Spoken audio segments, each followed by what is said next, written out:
Batang pinuno, may utos mula sa dakilang matanda. Bukas sa ancestral land ng pamilyang Duang, gaganapin ang ika-33 halalan ng pinuno. Ang pumatay sa inyo noon si Duang Trak ay darating din. Sa buhay, dapat marunong gumanti at tumano ng utang na loob. Pagkatapos kong kunin si Wuhan, babalik ako sa Duang upang maghayganti. Ngayon, ipapahayag ko ang aking utos. Ihayag sa buong mundo, lahat ng kasapi ng Duang. Agad pumunta sa Jiang City Daiha, para batiin ang aking kasal. Masayang balita para sa lahat. Ang nakatagong alamat ng Daiha. Ang panganay ng Duang Tianfu. Si Duang Pham ay nagbalik na. Alam kong ligtas ang batang pinuno. Ang pamilyang Duang ay nagpapahayag. Lahat ng kasapi, agad na magtungo sa Jiang City Daiha para sa kasal. Aking ipahayag, pansamantalang ihinto ang pandaigdigang alyansa. Bukas ang halalan ng 5 sangay. Walang anak ang pinuno ng unang sangay. Sa lakas ngayon ng 2 sangay. Siguradong makukuha mo ang posisyong pinuno. Pangatlong binata, hindi maganda ang balita, tingnan ninyo. Buhay pa si Duang Pham. Alam na ba ng dakilang matanda? Agad naming sinarado ang impormasyon. Magaling, mukhang maswerte ka, di ka papatay, papatayin kita ulit. Nabaliw ka na ba? Noon ay di nahuli. Ngayong araw, sa liwanag. Gagawa ka pa rin. Kung hindi ngayon, hintayin pa ba siyang agawin ng pwesto? Hindi ako dapat lumantad. Hindi ba pwedeng ipagawa sa iba? Batang pinuno, na ipahayag na ang balita. Ang mga Duang ay papunta na sa Jiangtan. Ang pagbabalik nyo ngayon, tiyak makakatawag pansin sa iba pang anak ng pamilya. Walang problema. Sino ang namamahala sa Tinlong ngayon? Duang Tinlong. Sabihin sa kanya humarap siya agad. Opo, tingnan mo Weibo Hot Search. Siksikan sa Dacia Airport. Mga leader at tycoon dumarating sa airport ng South Province. May balita ako. Ang batang pinuno ng Duang ay bumalik matapos ang 5 taon. Tiyak sila'y narito upang makita siya. Kuya Thin, ang kumpanya mong Tinlong. May koneksyon sa Angkan Duang, di ba? Angkan Duang ang pinakamakapangyarihan, tanyag sa buong mundo. Ang Tinlong ay sangay nila sa Jiangtan. Ito ang batang to, nangangahas agawin ng kasintahan ni Kuya Thin. Sobrang tapang, tahimik ka lang, bingi ka ba? Si TRN Tintong ba ang nag-utos sa inyo? Gusto ni Kuya Thin na patayin kita, pero bibigyan pa kita ng tsansa. Umalis ka na sa Jiangtan, huwag nang bumalik. Si Elm Wuhan ay nagsilbi ng 5 taon dahil sa'yo, di ka iniwan. Naging alamat sa Jiangtan. Pati ako, nitong mga taon. Pati mga tao ng syudad ay tumulong sa kanya. Salamat sa ngalan ni Wuhan. Di na kailangan. Tinulungan ko siya dahil sa dangal niya. Pero ikaw, dahil kay Elm Wuhan. Mas pipiliing masagasaan para lang sa kasal. Hindi mo binaygo ang tunay niyang pagmamahal sa'yo. Bibigyan kita ng isang pagkakataon. Lumayas ka, tinatanggap ko ang kabutihan mo.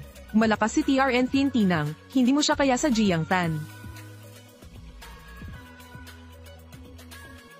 Hindi ito tama, may iba nang kinuhang tao si TRN Tintinang. Umalis ka na, ako ang pipigil sa kanila. Hoy, huwag kang kabahan, tao ko siya, tao mo.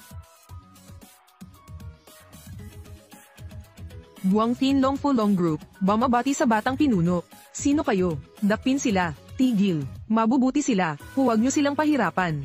Opo. Bilang fiancé ni Wuhan, ako'y taus-pusong nagpapasalamat sa'yo. Sa mga taon mong tahimik na pagtulong kay Wuhan. Hahaha, hindi, wala yun. Tayo na. Paalam na muna. Kuya, fiancé ni Elm Wuhan. Pati si Duang Tinlong, bilyonaryo ng Jiangtan. Kumikilala at yumuyuko sa kanya. TRN Tintinang. Kung akala niya'y madali siyang apihin. Malapit na siyang mapahamak. Tama ka, dumating na ang oras. Inaanyayahan ang bagong kasal sa altar.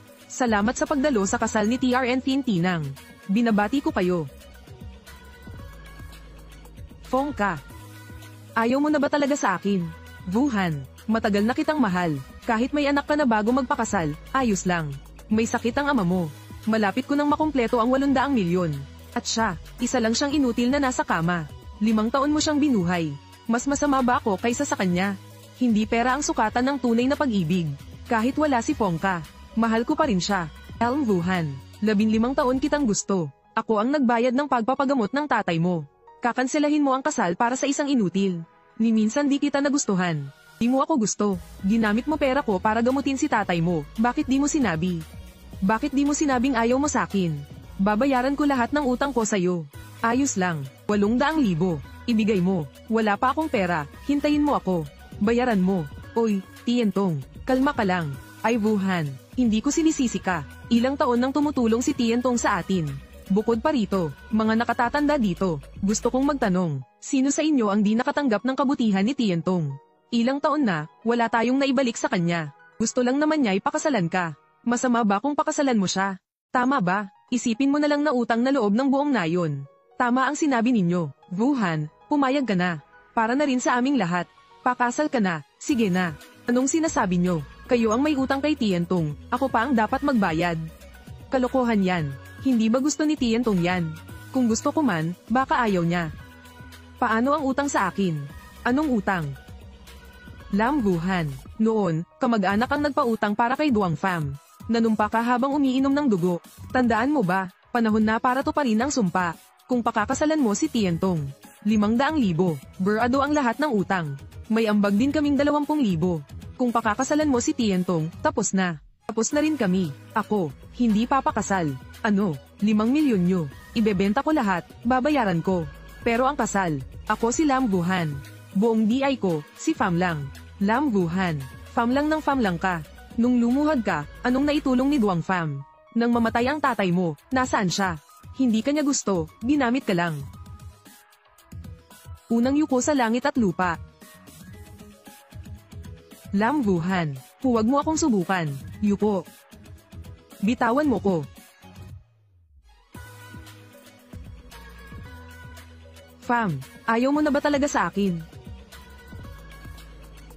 Ikalawang yuko mag-asawa, sinasabi ko sa'yo, di siya darating. Ang pamilyang Duang ay may dalang alay na bilyon para sa kasal.